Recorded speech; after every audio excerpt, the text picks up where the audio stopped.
নমস্কার বন্ধুরা, আমি নারী আমিও পারি আমার চ্যানেলটি দেশ ও দেশের বাইরে যেখান থেকে আমার এই ভিডিওটি দেখছেন তাদেরকে সবাইকে আমার অভিনন্দন। যারা আমার নতুন বন্ধু, আমার রান্না সাদামাটা রান্না দৈনিক জীবনে যেরকম আমরা সাধারণভাবে রান্না করে জীবনযাপন করি সেই রান্নাগুলোই আপনাদের কাছে তুলে ধরার চেষ্টা করছি। যদি আমার রান্না এতটুকুও আপনাদের ভালো লেগে থাকে তাহলে আপনাদের মন্তব্য আমার কমেন্ট বক্সে অতি অবশ্যই লিখে জানাবেন, তাহলে আমাকে অনুপ্রেরণা জাগাবে। আজ আমি অতি সাধারণ একটা রান্না করব, মুগ ডাল দিয়ে, লাউয়ের সাথে মুগ ডাল দিয়ে রান্না করব। যদি আমার রান্নাটা আপনাদের একটুও ভালো লেগে থাকে তাহলে একটা লাইক ও সাবস্ক্রাইব করতে ভুলবেন না। আমি রান্নাটা শুরু করি। ভালো করে বেছে নিয়েছি, বেছে নেওয়ার পরে হালকা একটু ভেজে নেব।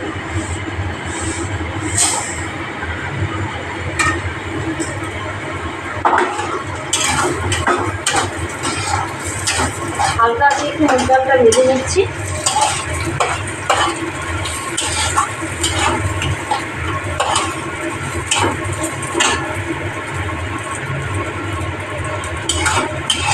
অতি সাধারণ রান্না, এই রেসিপিটা খুব ভালো লাগবে। কচি লাউ দিয়ে মুগ ডাল খুব ভালো লাগে খেতে। লাউগুলো এবার দিয়ে দিচ্ছি, ডালটা ফুটে এসছে, লাউগুলো দিয়ে দিচ্ছি। এবার কচি লাউগুলো একদম কচি।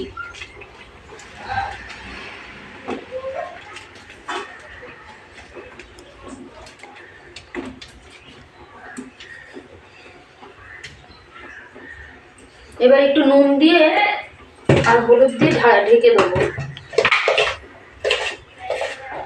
একটু নুন দিয়ে দিলাম,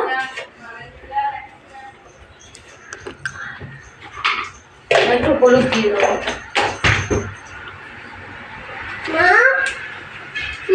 আমার নাতি এসে গেছে।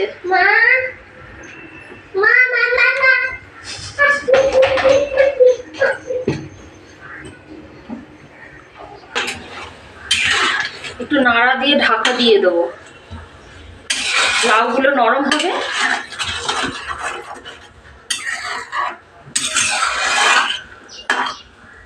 খুব ভালো লাগে খেতে, মাছ মাংস লাগবে না। নিরামিষ দিনে, আমরা যেদিন নিরামিষ খাই এরকম করে দেখবেন, খুব ভালো লাগবে খেতে। যেরকম পরিবারের সবাইকে খাওয়াতে খুব ভালো লাগে। যদি রান্না সুস্বাদু হয় খুবই ভালো লাগে খাওয়াতে। এবার ধরুন, রান্না এমন একটা জিনিস, রান্না একটা শিল্পর মতন। কম পয়সার জিনিস, মার্জিত জিনিস দিয়েও সুন্দর সুন্দর রান্না করা যায়, যাতে তৃপ্তি সহকারে সবাই, পরিবারের সবাই খেতে পারে। এরকম রান্না করলে দেখবেন খুব ভালো লাগে। আগেকার দিনে যেরকম রান্নাগুলো হতো, এখন আমাদের সময় ভীষণ কম কাজের জন্য, তা সেই রান্নাগুলোর কত স্বাদ ছিল।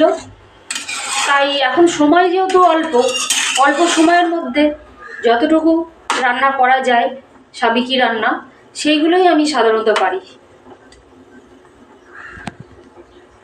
ঢাকা দিয়ে দিচ্ছি।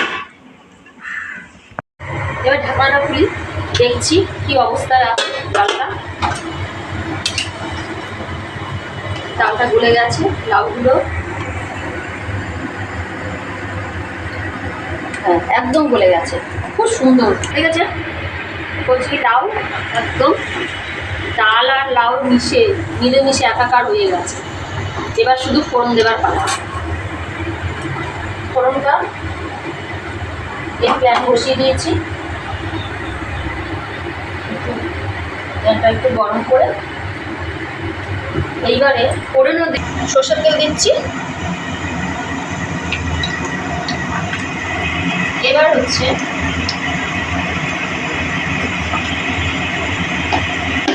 নুনটা দিয়ে দিই, তাহলে নাহলে তেলটা ছিটকে যাবে।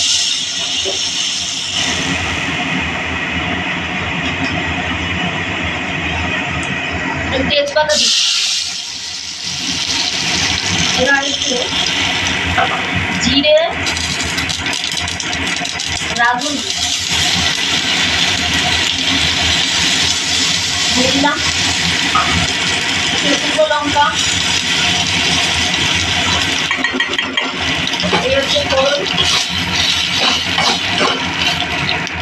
ব্যাস হয়ে গেল, এটাতে ঢেলে দেবো।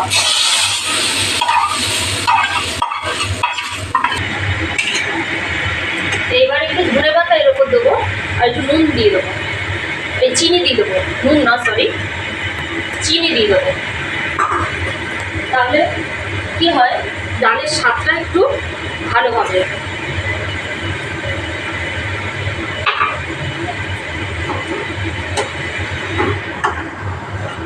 একদম তরতাজা লাউ দিয়ে মুগের ডাল। কেমন লাগলো আপনাদের অবশ্যই বলবেন, তাহলে আমার ভালো লাগবে। যে যারা নতুন বন্ধু তারা কোথা থেকে আমার এই ফ্যামিলিতে, মানে আমি নারী আমিও পারি আমার চ্যানেলটির মধ্যে আপনাদের নাম অতি অবশ্যই আমি বলবো। আমি নতুন করে বন্ধু পেলে আমার খুব আনন্দ হয় এবং তাদের সঙ্গে কথা বলতেও আমার ভীষণ ভালো লাগে। আমার চ্যানেলটি যদি আপনাদের এতটুকু ভালো লেগে থাকে, সবাইকে আমার আন্তরিক প্রীতি শুভেচ্ছা, নমস্কার।